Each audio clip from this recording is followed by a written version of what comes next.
Hello बच्चों, चलिए दिए गए प्रश्न को समझते हैं।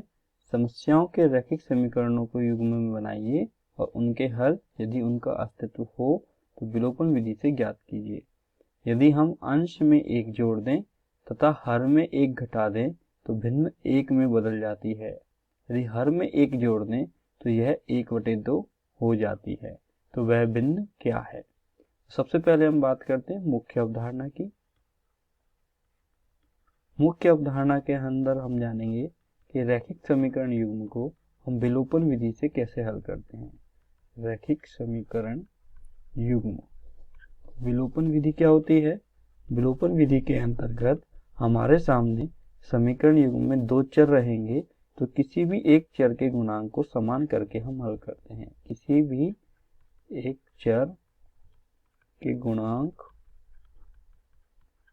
को समान करके हल करते हैं, अर्थात उसको विलुप्त करते हैं।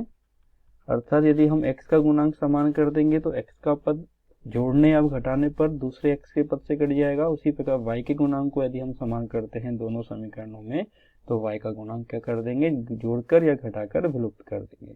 तो हमेशा हमें याद रखना है, यदि हमें समीकरण युग्म में समान चिन्ह प्राप्त हो प्लस प्लस या माइनस माइनस तो हमेशा हम क्या करेंगे? घटाएंगे। और माइनस प्लस अर्थात विपरीत चिन्ह प्राप्त हो प्लस माइनस तो ऐसे केस में हमेशा हम क्या करेंगे? दोनों समीकरणों को जोड़ेंगे। तो चलिए अब बात करते हैं दिए गए समीकरण की। हमें समीकरण में दी गई प्रश्न को बदलना है। तो मानते हैं कि प्रश्न के अनुसार माना कि भिन्न है हमारी। भिन्न हमेशा अंश बटे हर के रूप में होती है। तो अंश मान लेते हैं x, हर मान लेते हैं y, तो भिन्न हो गई x बटे y। प्रश्नानुसार आप प्रश्न को हल करते हैं। तो प्रश्नानुसार क्या बोला गया है? प्रश्नानुसार बोला गया है यदि अंश में एक जोड़ दें, अंश में एक जोड़ दें और हर में से एक घटा दें तो भिन्न एक में बदल जाती है। तथा भिन्न क्या हो जाती है? एक। इसको आगे हल करेंगे तो हमें क्या प्राप्त होगा? x प्लस 1 बराबर y माइनस 1, क्योंकि इसको हम 1/1 भी लिख सकते हैं। और इसको हल करेंगे तो x और y के पदों को एक तरफ लेकर के आएंगे तो हमें प्राप्त होगा x माइनस वाई बराबर माइनस एक, अर्थात हमें यहाँ से प्राप्त हो जाएगा x माइनस वाई बराबर -2। ये क्या हो गया? हमारा समीकरण नंबर 1 हो गया। इसी प्रकार आगे बात कर दी, हर में एक जोड़ दें, अर्थात अंश समान रहेगा जैसा दिया गया है। हमने माना है हर में हम एक जोड़ देंगे तो भिन्न क्या हो जाएगी? 1/2 हो जाएगी। इसको वही वज्रगुणा करके हम हल करते हैं, इसको इससे इसको इससे, तो हमें प्राप्त होगा 2x बराबर y प्लस 1। यहाँ से आ जाएगा 2x माइनस वाई बराबर 1। ये हो जाएगा समीकरण 2। हमें दो समीकरण प्राप्त हो गए हैं। कौन कौन से? x माइनस वाई बराबर -2 और 2x माइनस वाई बराबर 1। चलिए आगे हल करते हैं। तो समीकरण लिख लेते हैं पहले, x माइनस वाई बराबर -2,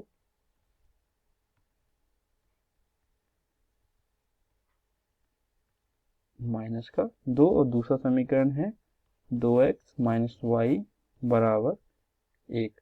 अब पहले हम क्या करेंगे? y के गुणांक को देखेंगे ये समान है या नहीं है। तो यहाँ से हम देखेंगे y का गुणांक यहाँ भी प्लस का 1 है, यहाँ सॉरी माइनस का 1 है, यहाँ भी माइनस का 1 है, अर्थात दोनों y के गुणांक समान भी है और उनके आगे का चिन्ह क्या है? माइनस का है। अर्थात जो हमने बताया था यदि समान चिन्ह प्राप्त हो, माइनस माइनस या प्लस प्लस, तो ऐसे केस में क्या करते हैं? हमेशा घटाते हैं। तो हम क्या करेंगे? ये समीकरण 1 है, ये समीकरण 2 है। तो समीकरण 1 में से 2 घटाने पर तो हमें क्या प्राप्त हो जाएगा? x माइनस वाई बराबर -2, 2x माइनस वाई बराबर 1। घटा दीजिए, घटाने पर चिन्ह परिवर्तन हो जाता है, माइनस का चिन्ह हो जाता है प्लस का, प्लस का चिन्ह हो जाता है माइनस का। तो चलिए प्लस का y माइनस का y आपस में कट जाएंगे तो यहाँ से आएगा हमारे पास माइनस का 2x प्लस का x, अर्थात माइनस का x, माइनस का 2 माइनस का 1 अर्थात माइनस का 3। माइनस से माइनस कट जाएगा तो x बराबर क्या आ जाएगा? 3 आ जाएगा। x बराबर 3